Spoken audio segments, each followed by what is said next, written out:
Okay, so in this video what we're going to look at is the way we can change backgrounds, or backdrops as it's called in Scratch. So we want a different backdrop for different parts of our game.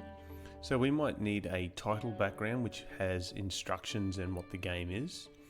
Then we will switch to a new background for the actual part of the game where you play.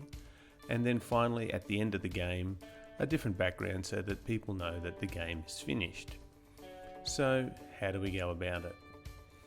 Well, we need to have a little bit of a program happening here to begin with. So let's start by just making a very simple game. Let's just on flag, we're going to ask what's your name, and then we're going to use that information to do something. So if the name is Mr. D in this case, if the name is Mr. D, then we are going to say that's my name too. So that's my name too. And then at the end we will just get it to say hello to my name. So finally we will join together hello and whatever the answer was. We will need to fix hello because we need a space after it and a capital letter obviously. So now if we run this we should get what's your name. If I put in anything it'll just say hello, that silly thing. If I put in Mr. D, it should say that's my name too, and then say hello Mr. D. Awesome, but the backgrounds don't change. So we've got our code now, and what we really want to do is come over here, and we've been working with sprites. We're going to click on the backdrop, okay, so on the stage. You'll notice up here it's changed from costumes to backdrop and our code is gone. Our code is still there. If I click back on my sprite, the code is there, but when I'm on my backdrop, you can't see the sprite code. In backdrops, if I click on that, this is like the costume for a sprite. I can now add things to the background. So I'm just going to put in some simple text here. This is where your instructions go. Okay, that's pretty simple. When I click out of that, I can grab on here and stretch it out to make it bigger and smaller, place it where I want. I'm now going to take another one and I'm going to put here press space to start. So that's going to be the key for starting the game, is clicking on the space bar. So I'm going to put that down the bottom. So I now have my beginning background.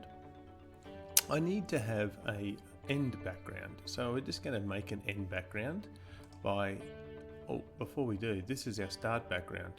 So up here we should give it a name so that we know what it's called, and it is called start.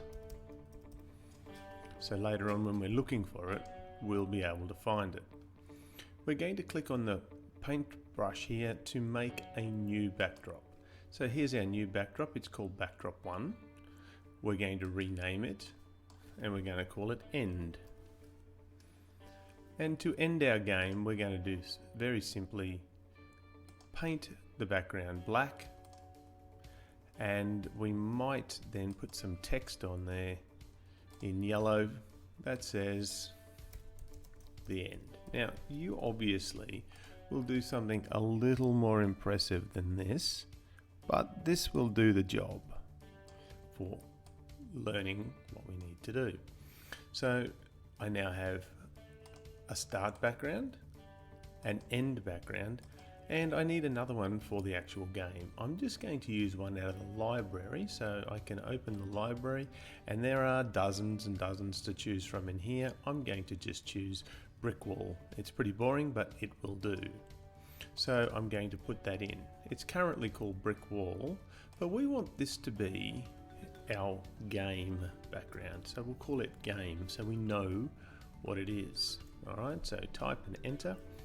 We now have our three backgrounds, our start, our end, and our game. So let's now come back to our sprite where we can start to code. Now currently we are in costumes, we need to click back on sprites. So at the moment, when I start the game, it's not in the right background. So the first thing I'm going to need to do is come to looks and say switch not the costume but switch the background not to game but to start. Now my cat's going to be sitting on the screen and I don't want my cat sitting on the screen, so I'm going to hide my cat. Okay. The start screen says to press S to begin. So we don't want to join this up here. We need to use a different event. So we're going to go to the events and we're going to use that when space is pressed, what do we want to happen? We don't want to jump straight into the game. The first thing we want to do is we want to change our backdrop to the game backdrop and we want to show our cat. That's what we need to happen.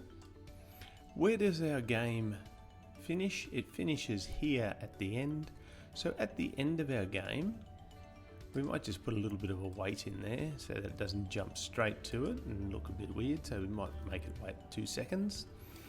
When I get to the end of my game, I want to change to the backdrop of end. And I could hide my cat, which I think I will, to start the game. To end the game, I should say. So there's what I've added. So I've added all of these shows, hides, and I've also had these switch of backdrops. Now when I run my game over here, it starts by making the cat disappear and changing it to the start background. I can read my instructions. I press the space bar. When I press the space bar, it should change the backdrop and show the cat, which it did. It then asked the question. I'm going to put in my name. I'm going to say, yes, I am Mr. D. And now it should say that's my name too. Hello, Mr. D. Wait for 2 seconds, change to our end and hide the cat. Exactly what we needed. Alrighty guys, you can go back over that a couple of times if you need to. So remember, this bit here and this bit. So these bits here are the bits we've added to our basic game. So I make my basic game and then I add these bits to it. Alrighty, have a practice of that. Good luck, and I'm sure you will do a great job.